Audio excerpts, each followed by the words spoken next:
Right. So we had some very interesting profit yesterday, and I'm glad to hear that from everyone. So welcome back, everyone. I hope you're fine and well. Before we jump straight into the fundamentals that we do have today, let's talk about our YouTube channel first off. So don't forget to subscribe to our YouTube channel. Okay, like, share with your friends. You can see we are making money with the FOMC that the hawkish interest rate cut. Okay, so we're going to talk a little bit about that, and then we just jump into this session because I don't want to waste much of your time as well. So let's jump straight into it. Okay. Fundamentals today, what do we have? We had the Bank of Japan policy rate. I was up since 4 a.m. just watching how this is gonna turn around because I'm still holding my buy on UJ. All right. I'm still holding a buy trade on UJ. So I saw everything. The market, the first 1, 2 hours, the market didn't actually make that much of a move in the market. I mean, the news doesn't really make any serious move in the market, considering the fact that the market came exactly as forecasted. There were no increase. There were no decrease in the interest rate. Everything remained the same. All right. And tentatively, when the Bank of Japan press conference started, it also was very calm at the beginning, but towards the end, it got really spiky and we saw a dump and pump in the market. And I'm going to show that to you later. By 1 p.m. today, we have the monetary policy summary, okay, MPC official bank rate and the official bank, MPC official bank rate vote and the official bank rate, which is the interest rate. In the UK, there's the Bank of England is also expected to do what?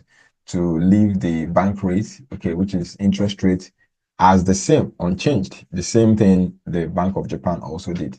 So we're going to see how that goes, and we're going to see the impact, the impact of that in the market, literally. All right.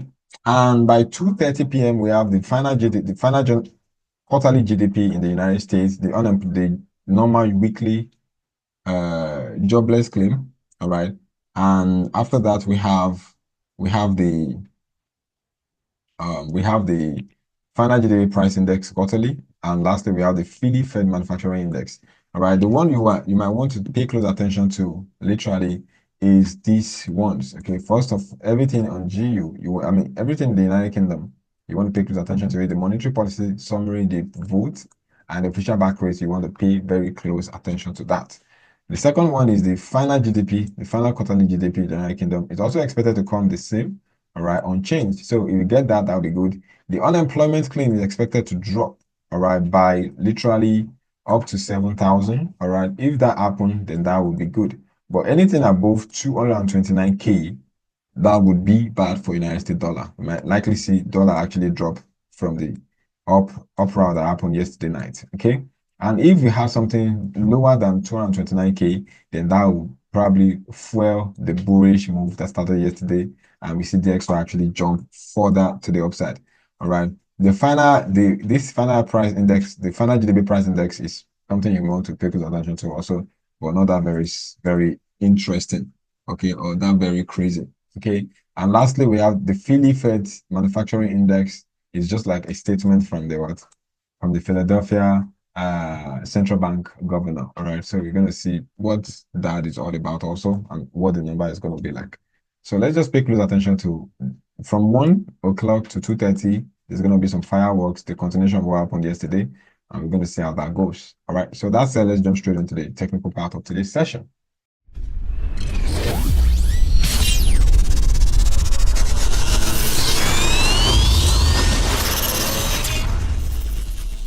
So first off, let's start with DXY this morning. All right.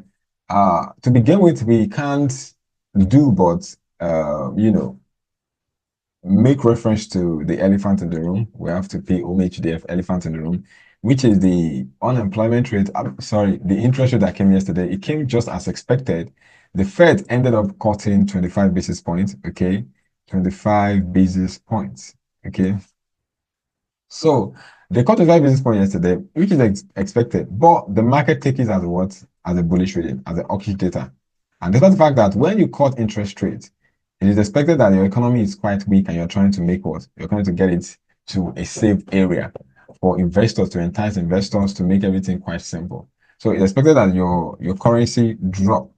But on the other hand, this was read as what? As a bullish data. And that's why we saw this spike yesterday. This spike actually started quite early. And it was crazy. It just kept on pumping and pumping and pumping. That was not ideal. But there's nothing we could do about it. It is what it is. And we were well positioned. We were very, very well positioned, and we took a very interesting trade. So for me personally, I would say my plan on DXY moving forward. My plan on DXY moving forward would be to see if I can get a pullback to this zone, and then we'll look for further push to the upside. Simple as that. Okay. Today's session is not going to be that long because we're already in a very good profit. The market is quite crazy right now. All right. I only have USD JPY trade running. All my trades are already closed in very decent profit, which was really good. Right. I can see Christian also said he took a buy. He followed the sell on Aussie dollar and we made $8 profit. I mean, that is really good, isn't it? Like I said, the market is always there for us to take. So it's just for people that are ready and willing to do what? To jump with us, okay, or to jump with me. So that's just that. Moving on, I'm looking for a pullback and then we take it back, or we see how that goes, okay, because we're not trading the XY per se, but this will help us plan ourselves properly for the currency pair that we do trade, okay, and that will be that on the XY. Moving to USD JPY, I took a buy on USD JPY right now. I'm floating my take profit. Okay, this is where my stop loss is right now. Okay, I've already adjusted it to this place. And this when it was somewhere around there, when it was somewhere around there, okay, you can see it was the trade is like $1,051 profit. Okay, you will see like the current market price will be 156.10, which is 156.10 right here, right around there. Okay, 156.10. So that is what I'm trying to say. And you can see I don't have stop loss. I mean, I don't have take profits. I only have stop loss. All right. And my stop loss is being traded right now as we speak. So that is how to follow a trade, especially when you know this trade has a lot of potential. Although if it comes back down now from 1,000 and something that the profit is, it might end up closing like maybe $800. But that is something I'm willing to take. Okay, that's a risk I'm willing to take. And that's something I don't mind my profit getting reduced. But at the same time, it could actually move further to the upside. Yeah, with that. And my end the class now and go ahead and take my profit and live happily ever after. That's also part of the deal. Okay, it's always about what you want and how you want to get it. And if it happens that way, you go ahead and do what and get it. So that will be the plan. But I will put my notification here just in case it started dropping, so I can quickly go and do what and take my profit. Simple as that. So that's that on UJ. I'm still looking for further buy. I want the market to ride further to the upside. Dollar is strong right now, and I don't have any other thing. I don't have any adverse or any other plan than just to stick to this trade I already have going and then have it run for as long as possible. Pound USD on the other hand, I still have some plan on it. I still have a trade running, but not my full trade. Okay, I closed the best part of this trade yesterday. Okay, before I slept. So we only have like maybe 25% of this trade running. It's a very fine trade, very interesting. It took me a while before the trade actually ran into profit. I took the trade somewhere around there. I took one entry here. I took another entry here. All right. And it all went well. It took, I mean, for 2 days, I think this trade was entered on Monday. Wednesday and Thursday was all at the top here, hovering around here. Me thinking, oh, this trade might be a bad one and it could end up in a loss. I was there yesterday. The video is probably, it's not being uploaded on YouTube yet, but it will be dropped probably today or Friday. Okay. And the market just decided to drop. All right. I was expecting a loss, to be honest with you. Okay. Because if they cut interest rates, dollar is expected to drop. Okay. And this is supposed to fly. But that was not what happened. That's why you have to stick to the gun. You can never predict the market correctly. It's impossible. If anyone can do that, it will be the richest man in the world. And that's why not everybody can do it. And that is why what you might want to relax yourself and just trade. You understand what I'm saying? Relax yourself and do what? And just trade. So this is the plan. I'm still holding a trade on this GU just to see how it goes, but I will not advise you to take a sell right now. If there's an opportunity, I will let you know moving forward. Although I took a very good profit yesterday from here. This was our initial target, right? Well, I started trading, and before I started yesterday, I closed a trading profit. So this was a whooping good profit yesterday, whooping 3.4% profit. That was really good. And I'm glad that the likes of Christian was able to take the trade and he made some good profit from it. I mean, like I said, guys, only one person is enough for me. If you're trading and you're making profit and you're trading a live account, I genuinely am good with that. Okay, I'm good with that. So that is the plan. If you get Aussie dollar to correct back into this zone, okay, to this what some people call order block or something, all right, I would say we can look for what a possible sell opportunity. But I don't call it order block, I call it Fibonacci confluence zone. Okay, you can see we have 50% there, we have 61.8, we have 78.6% there. So if the market ends up going back inside there, For a pullback, I will do what? I will look into selling Aussie dollar more. All right. So I have a plan on this one. The trade is already in profit. It has been closed. So that's that. Now is to look for another opportunity, possibly before the end of the week, because by next week, I'm no more trading this year. Okay. My trading activities ends this week. All right. Which is today and tomorrow. Anything outside of that, I will see you in on January 5th. Okay. January 5th. So that's that. USDCHF on the other hand, it's pulling back to this zone right now. I have a notification here. I'm waiting for the market to probably tap down furthermore so I can look for another buy opportunity moving forward. So the plan is to see if the market can come back to the zone, tap down very well, and then we target the top here, which is 0.8050. That will be the area to start looking for a potential buy or a potential bullish target. Okay. So that's where my take profit will be. That's what I'm trying to say. Right now, I don't have any sell opportunity or any sell setup. Everything is buy on USDCHF, and that's where I'm going to stay. Okay. And I would advise you to look forward to that also if you're interested. Gold, on the other hand, gold actually pulled back really well. I'm already looking for short opportunity right below here. If I see an entry below here, I will take it 100% and I will sit on it, okay, until the market decides to drop down very well. So I can join the trade really coolly. All right. So the plan is right here. Let me put in an entry right there. So if you get below here, all right, if it gets right down here, that would be good. You can see the pullback has already covered 50%. You can see right above 50%. It almost actually touched 61.8 with this week, but I still wanted to probably go further to retest 78.6, possibly, before I can start looking for what? Maybe a sell opportunity. But if it's just going to do 50% and then once start dropping, I will take a sell straight up. And that will be that on gold. I don't have any buy plan on gold. Everything I have on gold right now is a sell opportunity, and that is where I am right now. GG, on the other hand, I was looking for buy opportunity yesterday, but it came out, but I was not there because it happened during the midnight, or something around 5 o'clock. So I couldn't pick this one, but it's a fine trade, very beautiful trade, but I wasn't there. So that's that. Can we get a pullback? Possibly, but I wouldn't want a deeper pullback because don't forget I'm also buying UJ. So I wouldn't want something like that. But it's a fine trade, very brilliant, very cool. So that's that on GJ. Nothing much to talk about in that one. If you're looking for sell opportunity, if you thought you're looking for a trade, just wait for the market to pull back a little bit, probably back to this one, and then you can look for buy. But I doubt that. If it's gonna pull back, it's probably gonna correct everything.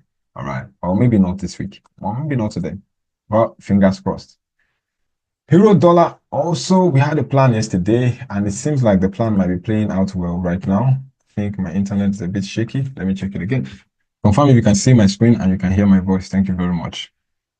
I lost internet just for a minute over there. So I was done with gold and I was done with GJ. Okay, I said GJ is all right, 100%. Thank you very much. So the plan for GJ is if you can get a pullback, a little bit of pullback, if you are still bent on taking a buy on GJ, wait for pullback to this zone and take a buy. But for me, I'm not interested in taking anything on GJ for now. And since the reason for us being here is to trade together, make money together, I would say you stay away from GJ also. EU, on the other hand, the plan is quite basic and simple. We had it all written here yesterday.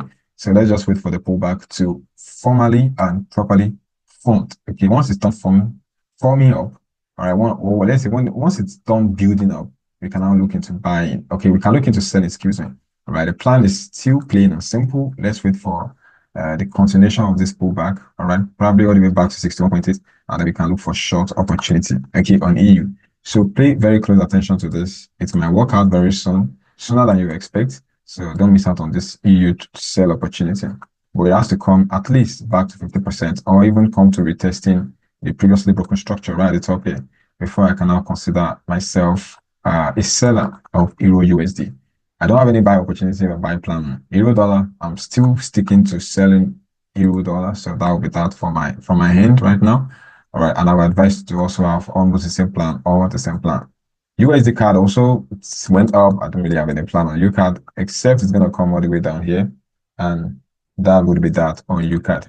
Okay, so on NZD USD, possibly nothing on it, nothing. Another thing is on NZD is for it to come here and drop. Some of you that didn't pick the trade yesterday, it's actually quite unfortunate though, because we had a very good one yesterday.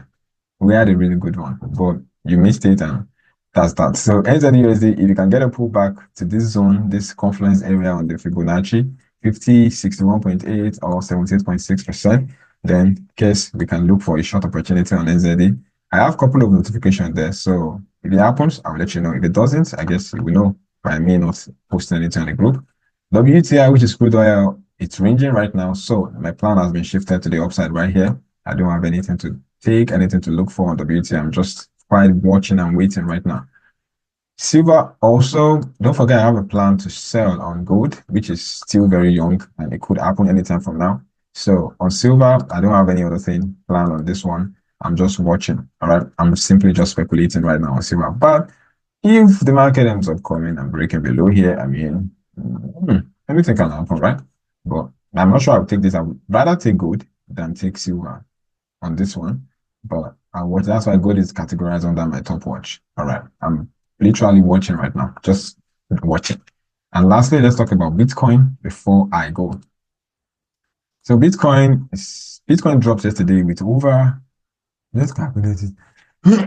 Excuse me. Let's calculate Bitcoin dropping yesterday. That was around 6,300 drop. Okay, almost 7,000 drop yesterday on Bitcoin.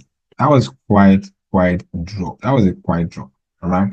And is it gonna bounce back again? Possibly, possibly. I mean, there is endless possibility in the crypto market right now. And that would literally lead me to probably look for something like this for me to take a buy on Bitcoin and off the way to the top. Okay. For me to take a buy, it's gonna be at the top here. Once it crosses above 104K, I'll look for buy. If it doesn't, I will possibly sit on my hands or speculate or anticipate for a short opportunity below here. All right, but this is a very, very tight box. So I will say we do this very carefully. All right, we do this very, very carefully. Well, fingers crossed, fingers crossed. Anything can happen. So we have to be careful and we have to watch it very closely. So my short opportunity right below here and my buy opportunity right above here on Bitcoin. So someone said I should check Euro GBP. All right, let's give it a look. Let's give it a shot. I think someone also asked me some days ago like that, but so let's take a look at Irojibi. Irojibi right now, like I said, this guy doesn't really respect anybody. He's a respecter of nobody, not any analysis or whatever. But I mean, my personal opinion, I was looking for buy opportunity right here, but it didn't happen. Just break below there without any serious entry or whatever. So that's that. Let me see if I can wait. I don't understand. Everything seems to be disappearing on my charts, right? Everything seems to be disappearing. Okay, it's gone. Okay, it's back now. Good. So I have a structure here that was violated. So that's gone. Now this one didn't happen. So what's the plan now? I would say in a short time, all right, short time. I don't like the pattern I'm trying to draw right here because it looks extremely diagonal. But I would say if I'm going to take a